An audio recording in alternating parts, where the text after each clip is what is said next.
Hello बच्चों, good morning. आज की तारीख है 13 फरवरी 2025। आज के करंट अफेयर क्वेश्चन और ललन टॉप प्रश्नों में आप सभी का स्वागत है। बच्चों, आज हम सॉल्व करेंगे 13 फरवरी के 10 करंट अफेयर क्वेश्चन पूरी व्याख्या के साथ, और इसके साथ साथ हर प्रश्न के नीचे 4 से 5 ललन टॉप क्वेश्चन सॉल्व करेंगे, जो कि कुछ महीने पुराने या कुछ सप्ताह पुराने करंट अफेयर क्वेश्चन होंगे, जिनका हम रिवीजन करेंगे। तो लगभग आज हम 50 से 55 क्वेश्चन का कंप्लीट रिवीजन करने वाले हैं, जिसके लिए आप सभी हमारे साथ 20 मिनट तक बने रहेंगे। तो 20 मिनट में आज हम 50 क्वेश्चन सॉल्व करेंगे, जो कि इनमें से 10 क्वेश्चन पूरी व्याख्या के साथ देखेंगे, जो 13 फरवरी से संबंधित होगा। अगर भी प्लीज़ वीडियो अच्छी लगे तो लाइक शेयर कमेंट जरूर करें। पहला प्रश्न देखते हैं हमारा। भ्रष्टाचार धारणा सूचकांक 2024 में 180 देशों में से भारत को कौन सा स्थान मिला है? तो 2024 में अगर पूछे भ्रष्टाचार धारणा सूचकांक में भारत को कौन सा स्थान मिला है 180 देशों में से, तो भारत को 96 नंबर मिला है, यानी 96वां स्थान भारत को मिला है। इसकी अगर व्याख्या देखें तो भ्रष्टाचार धारणा सूचकांक 2024 यह जो है 180 देशों की सूची जारी करी जाती है 2024 में, जिनमें 180 देशों में से भारत को भ्रष्टाचार धारणा सूचकांक में 96वां स्थान मिलता है। ठीक है, तो कौन सा नंबर मिलता है? 96 नंबर मिलता है, ये आपको याद रखना है। और 2023 में अगर पूछे भारत को भ्रष्टाचार धारणा सूचकांक में कौन सा स्थान मिला था, 93वां स्थान मिला था, यानी कि भारत में थोड़ी बहुत और भ्रष्टाचारी जो है बढ़ चुकी है। ठीक है, तो कितना स्थान है? 180 देशों में से 96वां स्थान है। ठीक है, नेक्स्ट अगर बात करें कि भ्रष्टाचार धारणा सूचकांक जारी कौन करता है, तो यह जारी किया जाता है ट्रांसपेरेंसी इंटरनेशनल के द्वारा जो है यह जारी किया जाता है। इसमें पूछे पहला स्थान या फिर पूछे सबसे कम भ्रष्टाचार किस देश में होता है, तो डेनमार्क में होता है। डेनमार्क की राजधानी का क्या नाम है? कोपनहेगन है। और सबसे ज़्यादा भ्रष्ट देश अगर पूछे कौन सा है, तो सबसे ज़्यादा भ्रष्ट देश है दक्षिणी सूडान। कौन सा है? दक्षिणी सूडान सबसे ज़्यादा भ्रष्ट देश है। वहीं पूछे कि भ्रष्टाचार धारणा सूचकांक 2024 में नल्ला पाकिस्तान का स्थान कौन सा है, तो 135वां स्थान है। ये यहाँ पे आपको याद रखना है। वहीं बात कर ले कि भारत का स्कोर कितना है, तो भारत का स्कोर है 38। ये स्कोर किस प्रकार से जारी किया जाता है, तो 0 से लेकर यह जो है 100 तक जो है इसमें जो है स्कोर जारी किया जाता है, यानी कि जो 0 की तरफ ज़्यादा नज़दीक होगा वो भ्रष्ट देश होगा। ठीक है, यानी कि भारत जो है 38वें नंबर पर है, यानी अगर इसको 50 में बांटा जाए तो भारत में भ्रष्टाचार जो है बढ़ रहा है, ये आपको याद रखना है। और जो है मतलब 100 के करीब होगा, यहाँ पे जो है भ्रष्टाचार कम होगा। ठीक है, तो भारत का स्कोर अगर पूछे कितना है, तो 38 है। और वहीं पूछे कि रैंक क्या है, तो 96 है। नेक्स्ट हमारा प्रश्न है, इसरो किस रॉकेट से अपना 100वां मिशन लॉन्च किया है? तो किस रॉकेट से? तो GSLV F-15 रॉकेट से जो है अपना इसरो 100वां मिशन लॉन्च किया है। और पूछे 100वां मिशन कौन सा है, तो NBS-02 है, ये आपको याद रखना है। वहीं अगर बात करें कि इसरो का जो 99वां यानी कि 99वां मिशन है, ये कौन सा है, तो स्पेसएक्स मिशन है। ये इसका मतलब क्या है, तो अंतरिक्ष में 2 सैटेलाइट को आपस में जो है कनेक्ट करना है। ठीक है, जो कि सफलतापूर्वक कनेक्ट कर लिया गया है। और ये कनेक्ट करने के माध्यम से अगर पूछे विश्व में भारत कौन से स्थान पर पहुंच गया है, तो चौथे स्थान पर पहुंच गया है। हाल ही में मसूद पेजेस्कियन ने किस देश के राष्ट्रपति चुनाव में जीत करी है, तो ये ईरान के नए राष्ट्रपति बने हैं मसूद पेजेस्कियन। हाल ही में भारतीय वायुसेना ने कौन सी पहली स्वदेशी एंटी रेडिएशन मिसाइल का सफल परीक्षण किया है, तो रुद्रम फर्स्ट का किया है। हाल ही में ICAR भारतीय मसाला अनुसंधान संस्थान ने किसे स्पाइस अवार्ड 2024 से सम्मानित किया है, तो स्वप्ना कलिंगल जी को सम्मानित किया गया है। दूसरा प्रश्न है, हाल ही में Dubai global best governance award 2025 में भारतीय छात्रों ने कौन सा पदक जीता है? तो इसका सही विकल्प हो जाएगा कांस्य पदक जीता है। ऑप्शन सी हमारा सही हो जाएगा। इसकी अगर व्याख्या देखें तो वर्ल्ड गवर्नमेंट समिट, इसका अगर पूछे आयोजन कहाँ किया गया है, तो दुबई में किया गया है, यानी UAE के शहर दुबई में किया गया है। इस बार इसका 12वां संस्करण है, ये आपको याद रखना है। इसकी थीम रखी गई है shaping future of government. Shaping future of government इसकी थीम रखी गई है। और इसी वर्ल्ड गवर्नमेंट समिट में एक अवार्ड प्रदान किया जाता है, जिसका नाम है ग्लोबल बेस्ट गवर्नेंस अवार्ड। और यह जो है किसे मिला है, तो भारतीय विद्यार्थियों को मिला है। और इसमें भारतीय विद्यार्थियों ने कौन सा मेडल जीता है, तो ब्रॉन्ज मेडल इसमें जीता है, आपको याद रखना है। और कितने छात्र थे भारत के, तो 3 छात्र थे। ठीक है, कितने छात्र थे, तो 3 छात्र थे। इन तीनों का नाम आप सभी को याद रखना है। एक तो है सागर, दूसरे अभिनव है, और तीसरी जो लड़की है इसका नाम है अनुष्का। ठीक है, तो 3 छात्रों का नाम याद रखना है। इन 3 छात्रों के द्वारा अगर पूछे किसका निर्माण किया गया था या किसके लिए जो है global best M governance award दिया गया है, तो एम फार हो जाता मोबाइल। ठीक है, एम फार क्या हो जाता मोबाइल, यानी कि एक्सेस वे ऐप लॉन्च करने के लिए इन्हें जो है global best M governance award प्रदान किया गया है। और इस ऐप का उद्देश्य क्या है, तो जो दिव्यांग भाई बहन हैं उनकी हेल्प करने के लिए लॉन्च किया गया है। ठीक है, इसी के लिए इन्हें यह अवार्ड प्रदान किया गया है। बात करते हैं कि अबू धाबी जो है राजधानी किसकी है, तो यह यूएई की राजधानी है। क्या है, यूएई की राजधानी है। और यूएई की मुद्रा पूछे क्या है, तो इसकी मुद्रा का नाम है दिरहम। नेक्स्ट प्रश्न है, हाल ही में वित्तीय कार्रवाई कार्यबल की अध्यक्षता किसने संभाली है, तो मैक्सिको की हैं एलिजा माद्रोजो जी ने संभाली है। हाल ही में गिग वर्कर्स विधेयक लाने वाला देश का दूसरा राज्य कौन सा है, तो यह कर्नाटक है। वहीं पूछे पहला राज्य कौन सा है, तो पहला राज्य है राजस्थान। हाल ही में राष्ट्रीय क्षय रोग उन्मूलन कार्यक्रम के लिए प्रधान सलाहकार किसे नियुक्त किया गया है, तो डॉक्टर सौम्या स्वामीनाथन जी को नियुक्त किया गया है। तीसरा प्रश्न हमारा है, हाल ही में बायोलंपी वैक्सीन के लिए किसे केंद्रीय औषधि मानक नियंत्रण संगठन से प्रमाणन मिला है, तो इसका सही विकल्प हो जाएगा बायोबेट को जो है प्रमाणन दिया गया है केंद्रीय औषधि मानक नियंत्रण संगठन के द्वारा। ठीक है, इसकी अगर पूरी व्याख्या देखें तो बायोलंपी वैक्सीन जो है, यहाँ पूछे कि एक वैक्सीन तैयार करी जाती है जिसका नाम है बायोलंपी वैक्सीन। किसने तैयार किया है, तो यह तैयार किया गया है बायोबेट कंपनी के द्वारा तैयार किया गया है। और अभी जो है बायोबेट कंपनी की जो यह बायोलंपी वैक्सीन है इसको लाइसेंस मिल गया है किसके द्वारा, तो केंद्रीय औषधि मानक नियंत्रण संगठन के द्वारा इसे जो है लाइसेंस प्रदान किया गया है।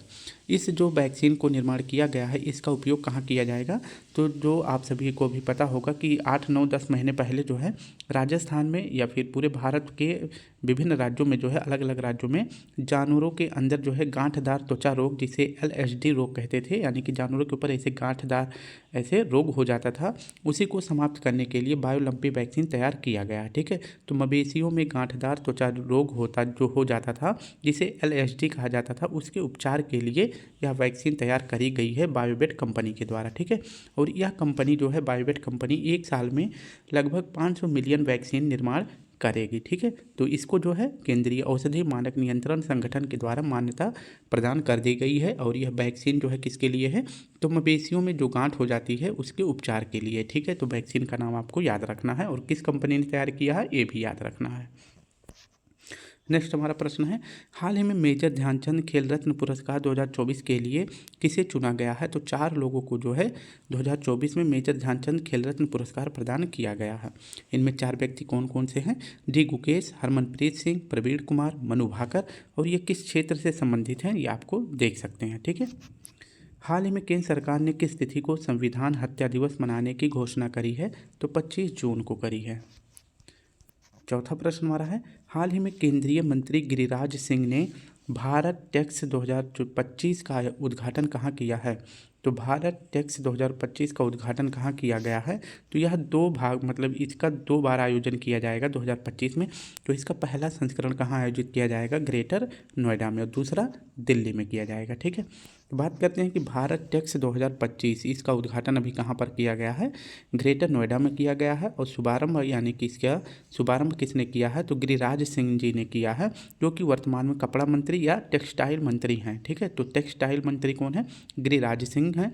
और इन्होंने भारत टेक 2025 का उद्घाटन कहाँ किया है, ग्रेटर नोएडा में किया है। और इसका उद्देश्य क्या है, इसका उद्देश्य है कपड़ा उद्योग को बढ़ावा देना। ठीक है, तो कपड़ा उद्योग को बढ़ावा देने के लिए भारत टेक्स 2025 का आयोजन किया गया है।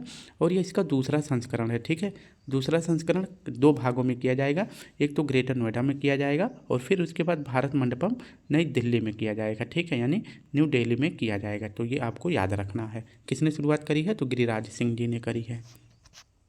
सॉरी, UNFCCC की रिपोर्ट के अनुसार भारत ने वर्ष 2020 में ग्रीन हाउस गैस उत्सर्जन में कितने प्रतिशत की कमी करी है, तो 7.93% की कमी करी है। नेक्स्ट अगर बात करें कि COP 29 का आयोजन कहाँ किया गया है, तो बाकू अजरबैजान में किया गया है। और COP 30 का आयोजन 2025 में अगर पूछे कहाँ किया जाएगा तो यह ब्राज़ील में किया जाएगा। COP 16 जो कि जैव विविधता से संबंधित है, इसका आयोजन कहाँ किया गया है, तो 2024 में किया गया है कोलंबिया में। नेक्स्ट प्रश्न हमारा है, हाल ही में कोपा अमेरिका चैंपियनशिप 2024 का खिताब किसने जीता है, तो यह जीता है अर्जेंटीना ने। हमारा संविधान हमारा सम्मान का तीसरा क्षेत्रीय आयोजन कहाँ हुआ है, तो तीसरा वाला गुवाहाटी में हुआ है, दूसरा वाला प्रयागराज में हुआ है, पहला वाला बीकानेर राजस्थान में हुआ है। पांचवा प्रश्न है, 38वें राष्ट्रीय खेलों में सर्वाधिक पदक किसने जीते हैं, तो सबसे ज़्यादा सर्विसेज ने जीते हैं, जिसे सेवाएं खेल नियंत्रण बोर्ड भी कहते हैं। ठीक है, तो ऑप्शन ए हमारा सही हो जाएगा। जो राष्ट्रीय खेल है इसके बारे में पूरी इतिहास हम देखने वाले हैं, लेकिन सबसे पहले बात करते हैं 38वें राष्ट्रीय गेम्स से 2025 के बारे में। ठीक है, तो इसके बारे में हम देखने वाले हैं। अगर पूछे कि 38वें राष्ट्रीय गेम्स का आयोजन कहाँ किया गया है, तो यह उत्तराखंड के विभिन्न जगहों पर किया गया है। और इसका शुभंकर क्या है, शुभंकर है मौली, जो कि उत्तराखंड का एक पक्षी है मोनल, इसी के नाम पर जो है इसका शुभंकर रखा गया है मौली। और यहाँ पे जो मसाल है उस मसाल का क्या नाम रखा गया है, मसाल का नाम रखा गया है तेजस्विनी। और इस मसाल को अगर पूछे हाथों में किसने पकड़ा था, तो लक्ष्य सेन जी ने पकड़ा था, जो कि उत्तराखंड के बैडमिंटन के खिलाड़ी हैं। ठीक है, और बात कर लेते हैं कि 38वें खेल की थीम क्या रखी गई है, तो ग्रीन गेम्स इसकी थीम रखी गई है। और यहाँ पे अगर पूछे कुल कितने खेल खेले गए हैं, तो कुल जो है 35 गेम्स यानी 35 गेम खेले गए हैं। तो इतना हो जाता है इसकी जानकारी। अब बात करते हैं कि पॉइंट टेबल में पहला स्थान किसको मिला है, तो पॉइंट टेबल में पहला स्थान मिला है, या हाँ पहला स्थान किसे मिला है, तो सेवाएं खेल नियंत्रण बोर्ड को मिला है, जिसे सर्विसेज भी कहते हैं। ठीक है, इसमें जो है सर्विसेज के द्वारा कुल 97 पदक जीते जाते हैं, जिनमें 54 गोल्ड हो जाता है, 22 सिल्वर हो जाता है और 21 ब्रॉन्ज हो जाता है। और इसी के साथ 97 पदक के साथ जो है सर्विसेज जो है पॉइंट टेबल में पहले स्थान पर है। ठीक है, वहीं बात कर लेते हैं कि दूसरे स्थान पर कौन है, तो दूसरे स्थान में पहला है, दूसरे स्थान में महाराष्ट्र है। वहीं पूछे राज्य में पहला स्थान किस राज्य का है, तो महाराष्ट्र का है। ठीक है, और महाराष्ट्र का दूसरा स्थान है। और 3-4 और राज्यों के नाम मैंने लिख रखे हैं, जो राज्य जिसका होगा याद रख लेंगे, और बाकी के आप सब गूगल से भी पता कर लेंगे। जैसे इनमें से अगर कोई वीडियो मतलब इस राज्यों से कोई वीडियो देखेगा तो उसको तो यहाँ पे मैंने दे दिया है, बाकी जैसे उड़ीसा का हो जाएगा, कर्नाटक का हो जाएगा, तो यहाँ से आप सभी अपने गूगल कर लेंगे। ठीक है, तो राज्य में पहला स्थान महाराष्ट्र का है, लेकिन पॉइंट टेबल में दूसरा स्थान है। उत्तर प्रदेश का 12वां स्थान है, हरियाणा का 4था स्थान है, मध्य प्रदेश का 5वां स्थान है, उत्तराखंड का 7वां स्थान है, पंजाब का 10वां स्थान है। इसमें जो है 12 गोल्ड, 12 सिल्वर और 17 ब्रोंज जीता गया है। ठीक है, तो यहाँ पे पहला हो जाएगा सिल्वर, दूसरा ब्रोंज और तीसरा ब्रोंज है, पहला गोल्ड, दूसरा सिल्वर और तीसरा जो है ब्रोंज हो जाएगा। तो ऐसे आप याद कर लेंगे। ठीक है, हम बात करते हैं कि जो राष्ट्रीय गेम्स हुआ है इसका पहली बार आयोजन कब किया गया था, तो 1924 में किया गया था। और कहाँ पर पहली बार किया गया था, लाहौर में किया गया था, ये आपको याद रखना है। और 37वें क्रम का कहाँ पे किया गया था, तो इसके मतलब 2024 में कहाँ किया गया था, तो यह गोवा में किया गया था, ये आपको याद रखना है। और वहीं बात करें कि जो गोवा में किया गया था 37वां गेम, इसमें प्रथम स्थान किस राज्य का था, तो यहाँ पर जो है महाराष्ट्र जो है पहले स्थान पर था। नेक्स्ट अगर बात करें 38वां वाला कहाँ पे हो रहा है, तो यह मैंने अभी बताया कि यह उत्तराखंड में हो रहा है। और वहीं 39वां कब होगा, तो 2027 में होगा। और ये कहाँ पर होगा, तो यह मेघालय में होगा। कहाँ पर, मेघालय में होगा। नेक्स्ट हमारा प्रश्न है, हाल ही में घरेलू मार्गों पर इन फ्लाइट वाईफाई इंटरनेट सेवा प्रदान करने वाली पहली एयरलाइंस कौन सी होगी, यानी कि फ़्लाइट में अपनी खुद का इंटरनेट सेवा यानी कि वाईफाई प्रदान करने वाली देश की पहली एयरलाइंस कौन होगी, तो एयर इंडिया होगा। और वहीं बात करते हैं कि उड्डयन मंत्री कौन है वर्तमान में, तो राम मोहन नायडू जी हैं। हाल ही में 45वां अंतरिक्ष अनुसंधान समिति कॉस्पर का वैश्विक सम्मेलन कहाँ प्रारंभ हुआ है, तो दक्षिण कोरिया में हुआ है। हाल ही में सिद्ध पोर्टल किसके द्वारा लॉन्च किया गया है, तो यह स्किल डेवलपमेंट के लिए लॉन्च किया गया है, ये आपको याद रखना है। ठीक है, हाल में विदेश मंत्री एस जयशंकर ने भारत के पहले विदेशी जन औषधि केंद्र का उद्घाटन कहाँ किया है, मॉरिशस में किया है। और मॉरिशस की राजधानी का क्या नाम है, पोर्ट लुइस जो है यहाँ की राजधानी है। ठीक है, और यहीं पोर्ट लुइस में ही भारत का पहला विदेशी जन औषधि केंद्र स्थापित किया गया है। छठा प्रश्न हमारा है, हाल ही में देश का पहला दुर्लभ बॉम्बे ब्लड ग्रुप वाले मरीज का किडनी ट्रांसप्लांट कहाँ हुआ है? तो बहुत ही इंपॉर्टेंट क्वेश्चन है। तो इसके बारे में पहले ऑप्शन देख लेते हैं। इसका सही जवाब हो जाएगा कहाँ पर किडनी ट्रांसप्लांट किया गया है? तो मुंबई में किया गया है। ठीक है, इसके बारे में थोड़ा सा हमें समय देंगे क्योंकि वीडियो में समझाना बहुत ही ज़रूरी है। ठीक है, अब बात कर लेते हैं कि ब्लड ग्रुप जो है ये कैसे निर्धारित होता है, तो इसके बारे में देख लेते हैं। ठीक है, ये हमारा हो जाता है आरबीसी। क्या हो जाता है? आरबीसी हो जाता है, ये आपको याद रखना है। अगर इसके ऊपर यहाँ पर जो है एक ए एंटीजन होता है, क्या होता है? ए एंटीजन होता है, यानी कि आरबीसी के ऊपर ए एंटीजन होता है, तो ब्लड ग्रुप कौन सा होता है? तो ए ब्लड ग्रुप होता है। ठीक है, वहीं अगर बात करें कि आरबीसी के ऊपर जो है बी एंटीजन हो, कौन सा? यानी कि आरबीसी के ऊपर जो है बी एंटीजन हो, तो कौन सा ब्लड ग्रुप होता है? तो बी ब्लड ग्रुप होता है। लेकिन अगर बात कर लेते हैं कि आरबीसी के ऊपर जो है ए बी एंटीजन हो, तो ब्लड ग्रुप को कैसा हो जाता है? तो ए बी ब्लड ग्रुप हो जाता है। यानी कि यहाँ पे जो है अगर मान लीजिए बी भी हो जाए, यानी कि ए और बी दोनों एंटीजन पाए जाते हैं, तो ब्लड ग्रुप कैसा हो जाता है? तो ए बी हो जाता है। लेकिन इसके बाद जो है बात कर लेते हैं कि अगर आरबीसी के ऊपर कोई एंटीजन नहीं पाया जाता, यानी कि आरबीसी है और इसके ऊपर यहाँ पे जो है कोई भी एंटीजन नहीं पाया जाता है, तो ब्लड ग्रुप कैसा हो जाता है? तो ओ ब्लड ग्रुप हो जाता है। ठीक है, तो ये ब्लड ग्रुप निर्धारित किया जाता है कि किस प्रकार से कौन सा ब्लड ग्रुप पाया जाता है। ठीक है, अब इसके बारे में ये समझाने के लिए अब थोड़ा सा और यहाँ पे देखेंगे कि बताया गया है कि ये ब्लड ग्रुप कितने बताए गए हैं? 4 बताए गए हैं। इन 4 ब्लड ग्रुप के अलावा 1952 में YMVD के द्वारा मुंबई में ये बात करी जाती है कि इन 4 ब्लड ग्रुप के अलावा भी एक ब्लड ग्रुप होता है जिसे H एंटीजन ब्लड ग्रुप कहते हैं, यानी कि H ब्लड ग्रुप भी कहा जाता है। ये आपको याद रखना है। ठीक है, और इसका जो खोजा गया था YMVD के द्वारा एक नया ब्लड ग्रुप खोजा गया है H एंटीजन। इसे ही बताया गया है कि 4 के बाद जो है एक और ब्लड ग्रुप होता है जिसे H एंटीजन कहा जाता है, लेकिन ये बहुत ही दुर्लभ केस में मिलता है। यानी कि हमारे भारत में अगर कहा जाए तो 10,000 लोगों में से, ठीक है, 10,000 लोगों में से किसी एक में जो है H एंटीजन का ब्लड ग्रुप पाया जाता है। वही पूरे विश्व में अगर बात करें तो 10 लाख लोगों में जो है 10 लाख लोगों में एक ब्लड ग्रुप मिलता है, किसका? H एंटीजन का। ये आपको याद रखना है। वही जो H एंटीजन वाला ब्लड ग्रुप पाया गया है इसे ही दुर्लभ बॉम्बे ब्लड ग्रुप कहा जाता है, क्योंकि इसकी खोज बॉम्बे में करी गई है और यह केस भी कहाँ पर मिला था? तो बॉम्बे में ही मिला था, इसीलिए इसका नाम ही रख दिया गया है बॉम्बे ब्लड ग्रुप। तो यहीं पर बात करी गई है कि जो ये दुर्लभ बॉम्बे ब्लड ग्रुप पाया गया है इसका पहली बार किडनी ट्रांसप्लांट जो है कहाँ पर किया गया है? तो यह मुंबई में ही किया गया है। आसानी से याद हो जाएगा क्योंकि जहाँ पे खोजा गया है वहीं पर जो है पहली बार इसका ट्रांसप्लांट करा गया है। लेकिन किस हॉस्पिटल में किया गया है? तो जसलोक हॉस्पिटल में किया गया है। अब आप सभी को ये प्रश्न पूरा याद हो गया होगा। ठीक है, नेक्स्ट अगर बात कर लेते हैं कि ब्लड ग्रुप के बारे में बताने वाला पहला व्यक्ति अगर पूछे कौन है, तो कार्ल लैंडस्टीनर हैं। वहीं बात कर लें कि सरोजाता ब्लड ग्रुप किसे कहा जाता है? तो ओ निगेटिव को कहा जाता है। किसे? तो ओ निगेटिव को कहा जाता है। जबकि सर्वग्राही ब्लड ग्रुप को क्या कहा जाता है? तो ए बी पॉजिटिव कहा जाता है। ठीक है, यानी कि ए बी पॉजिटिव को कहा जाता है। ये बात आपको याद रखना है। ठीक है, नेक्स्ट हमारा प्रश्न है, हाल ही में 5 किलोमीटर की दौड़ 13 मिनट 54 सेकंड में दौड़ने वाली पहली महिला बीट्राइस चैवेट का संबंध किससे है? तो ये 5 किलोमीटर की दौड़ को कितने समय में पूरा करी है? 13 मिनट 54 सेकंड में, जिनका नाम है बीट्राइस चैवेट। और ये किस देश की हैं? तो ये केन्या देश की हैं। कहाँ की? केन्या देश की हैं।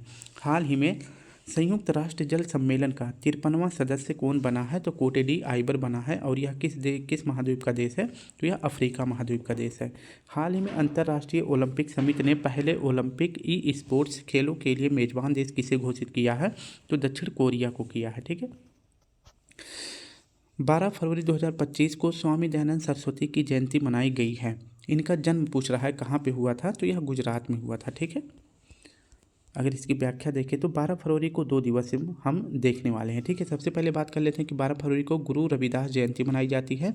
और इनका जन्म पूछे कब हुआ था? तो 1377 में यूपी में हुआ था। 1377 में यूपी में हुआ था। और इस बार जो है अगर पूछे गुरु रविदास जयंती जो है किस क्रम की मनाई गई है? तो 648वीं जयंती इनकी मनाई गई है।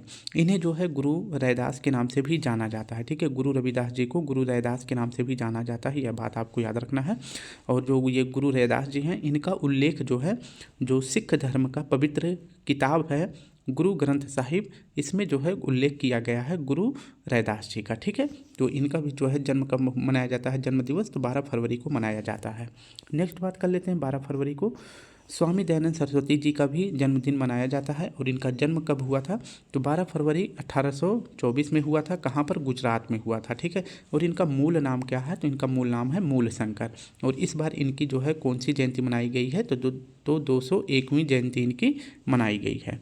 इनके द्वारा जो है 1875 में आर्य समाज की स्थापना करी गई थी। और इसका मुख्यालय अगर पूछे कहाँ बनाया गया था, तो लाहौर में इसका मुख्यालय बनाया गया था। शुद्धि आंदोलन यानी कि घर वापसी के लिए जो आंदोलन चलाया गया था, शुद्धि आंदोलन किसने शुरू किया था, तो स्वामी दयानंद सरस्वती जी ने शुरू किया था।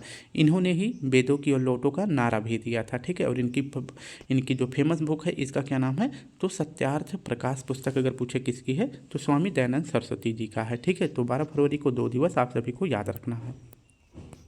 नेक्स्ट बात करते हैं कि हाल ही में भारत मौसम विज्ञान विभाग ने देश में 1901 के बाद सबसे गर्म साल किसे बताया है, तो 2024 को बताया है।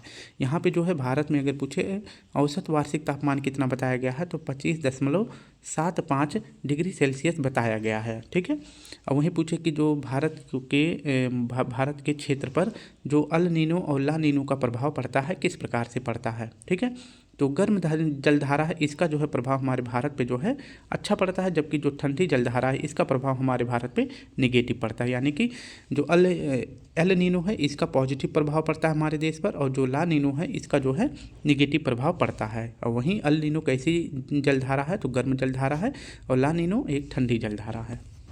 नेक्स्ट हमारा प्रश्न है, हाल ही में सकल पर्यावरण उत्पादन सूचकांक लॉन्च करने वाला देश का पहला राज्य कौन सा है, तो उत्तराखंड है। हाल ही में गांधी मंडेला पुरस्कार 2020 से किसे सम्मानित किया गया है, तो रिगोबर्टा मेंचू जी को सम्मानित किया गया है। हाल ही में राष्ट्रीय ध्वज दिवस 2024 कब मनाया गया है, 22 जुलाई को मनाया गया है। हाल ही में चर्चा में रहा Khurja super thermal power plant कहाँ स्थित है, तो यह स्थित है उत्तर प्रदेश में। ठीक है, और इसके जो है 2 यूनिट स्थापित किए जाएंगे। कितने, 2 यूनिट स्थापित किए जाएंगे, ये बात आपको याद रखना है। इसकी अगर पूरी व्याख्या देखें तो Khurja super thermal power plant यह किस राज्य में स्थापित किया गया है, तो बुलंदशहर यूपी में इसे स्थापित किया गया है। इसकी कुल क्षमता कितनी है, तो इसकी कुल क्षमता है 1320 मेगावाट है, लेकिन ये 2 यूनिट स्थापित होगा तो एक यूनिट 660 मेगावाट का स्थापित होगा। ठीक है, तो कुल कितना हो जाएगा, 1320 मेगावाट हो जाएगा, ये आपको याद रखना है। जिसकी पहली इकाई हाँ, इसकी पहली इकाई जो है 660 मेगावाट की वाणिज्यिक परिचालन के लिए शुरू कर दिया गया है, यानी कि इसको बेचने के लिए शुरू कर दिया गया है, जो इसकी पहली यूनिट है। ठीक है, बात कर लेते हैं कि जो ये थर्मल पावर प्लांट है, इससे जो चीज़ बनाई जाती है, मतलब जो बिजली बनाई जाती है वह किस माध्यम से बनाई जाती है, तो कोयले के प्रयोग से बनाई जाती है। ठीक है, कोयले के प्रयोग से जो प्लांट बनाया जाता है उसे थर्मल पावर प्लांट कहा जाता है।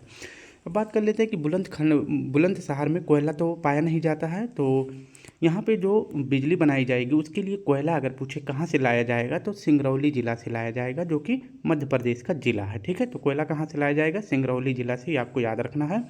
और जो ये मतलब बिजली उत्पादन किया जाएगा किस कंपनी के द्वारा किया जाएगा, तो THDC इंडिया लिमिटेड कंपनी के द्वारा इसका निर्माण किया जाएगा। ठीक है, तो यहाँ से बहुत ही महत्वपूर्ण प्रश्न बन जाता है कि जो ये थर्मल पावर प्लांट बुलंदशहर में स्थापित किया गया है, यहाँ जो है कोयला किस ज़िले से लाया जा रहा है, तो सिंगरौली ज़िला से लाया जा रहा है।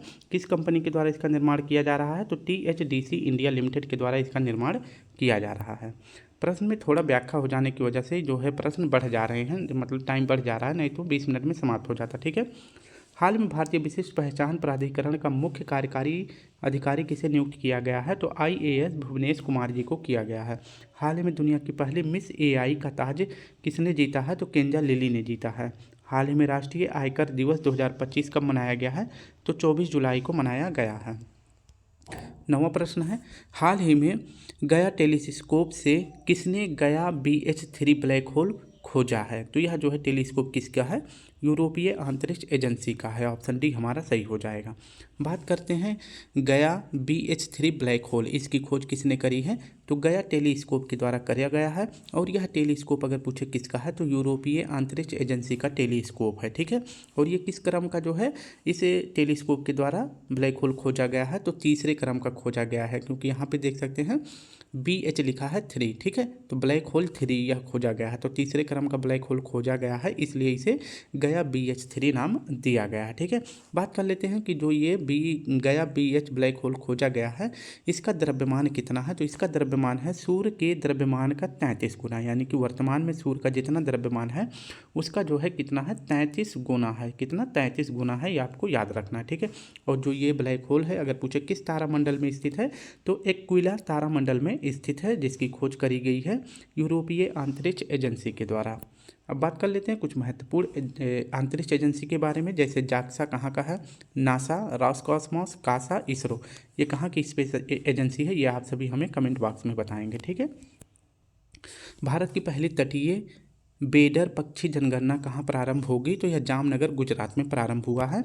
और गुजरात का अगर पूछे 34वें क्रम का जो नया जिला बनाया गया है इसका नाम क्या है? तो वाव धराद जिला है।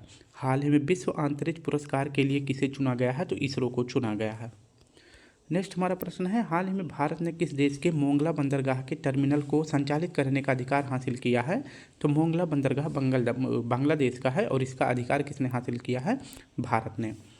हाल ही में स्किल उदय टोंगई योजना किसने प्रारंभ करी है? तो त्रिपुरा ने करी है, ठीक है। टोंगई से टी फॉर टोंगई और टी फॉर त्रिपुरा ऐसे याद कर लेंगे, ठीक है। इसकी अगर व्याख्या देखें तो स्किल उदय टोंगई योजना अगर पूछे किसने शुरू करा है, कहाँ प्रारंभ किया गया है, तो यह त्रिपुरा में प्रारंभ किया गया है। त्रिपुरा के CM पूछे कौन है? तो माणिक साह जी हैं। और यह योजना कहाँ से शुरू करी गई है? तो नरसिंहगढ़ जिला अगरतला से, जो कि त्रिपुरा की राजधानी है, यहाँ से शुरू किया गया है, ठीक है।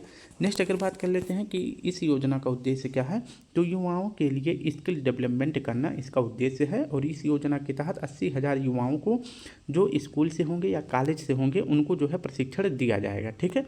और 3 भाषाओं में यह प्रशिक्षण दिया जाएगा, इंग्लिश, बंगाली, कोकबरोक भाषा में इसका जो है प्रशिक्षण 80,000 युवाओं को दिया जाएगा, ये आपको याद रखना है, ठीक है। बात करते हैं त्रिपुरा में जो फेस्टिवल हैं, जैसे गरिया पूजा, होजागिरी और खारची पूजा, ये सभी कहाँ के फेस्टिवल हैं या कहाँ पर यह त्यौहार मनाए जाते हैं? तो त्रिपुरा में मनाया जाता है। प्रतिवर्ष DRDO स्थापना दिवस कब मनाया जाता है? तो 1 फरवरी 1958 को मनाया जाता है। वर्तमान में अगर पूछे DRDO के अध्यक्ष कौन है? समीर कामत जी हैं।